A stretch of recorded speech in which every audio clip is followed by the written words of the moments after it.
How's it going, everyone? Welcome to another video. It's safe to say when it comes to PvP, I'm a walking trash can. But nevertheless, I still try to get at least 1 or 2 games of Outpost Rush, better known as OPR, in every day, for the free Gypsum and great rewards. If you're in the same situation as me, playing OPR for the rewards, but feeling like you're holding your team back, then this is the video for you. You don't have to be an amazing PvPer to enjoy Outpost Rush, and impact the outcome of the result. There is also a very vital role on the team for those of you out there better at the building and gathering. But before I get into the video, why not subscribe to the channel with notifications on so you'll be notified whenever a new video goes up. Now, I'm going to go over what I do every game in OPR to help my team out while avoiding as much combat as possible. The POG PvPers out there will usually head right for the fort in the middle of the map when the game starts and get into a massive brawl there.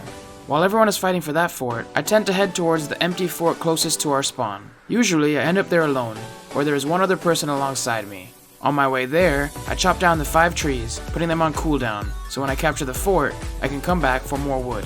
A quick side note, even though both sides of the map are not exactly the same, the resources are all in the same locations. Once I have wood,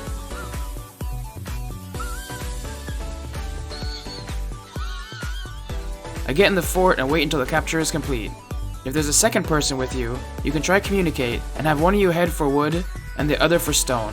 But most of the time, you can make your next decision based on where the other person heads off to without having to send messages. After the fort is captured, I use my wood to get both gates up so there's a safety area I can retreat to if needed. Then, I head back up and take the same 5 trees down again. They will have all spawned by now. On the way back, I circle a bit wider to go take out the 3 wolves in the forest for their hides, and then around the fort to get enough stone to build a respawn point. The reason I try to push for this right away is because then my teammates can start spawning in this fort, not only putting them a few seconds closer to getting back to the middle fort, but also, if a couple of enemies circled around, having teammates spawn on you can really help you out. With the respawn point up, I alternate gathering wood and stone. When I go on my stone run, I make sure to kill the mini-boss Doug for extra Azoth and a free Wraith summoning stone. He isn't very difficult to take down. I use my resources to first build up the gates to max level, so it's harder for any opponent to try sneak capture the fort. And then, I level the command post to max level. I also use my Azoth from killing the withered that get lured when I try to gather stone to purchase from the fort store 2 summoning stones, and put a creature on each side of the fort for added security. From here, I feel the fort is in good shape. If it seems like the enemy is pushing your team back to this fort, you can also build up a turret or 2, and the lava cauldron. Or, if both sides seem pretty even, and there's a constant battle at the middle fort, I go and gather a large amount of stone and wood, and I bring as much summoning stones as I can afford, and I head towards the middle fort. I wait for my team to have control, and when there's a clear path in, I run in and attempt to build the gates, level them up, and then go and summon creatures on each side of the fort.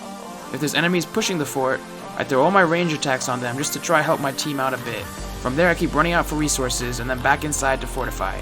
You can even build up a turret and try help your team defend from long distance, but usually once you're noticed, the ranged DPS characters try to take you out immediately.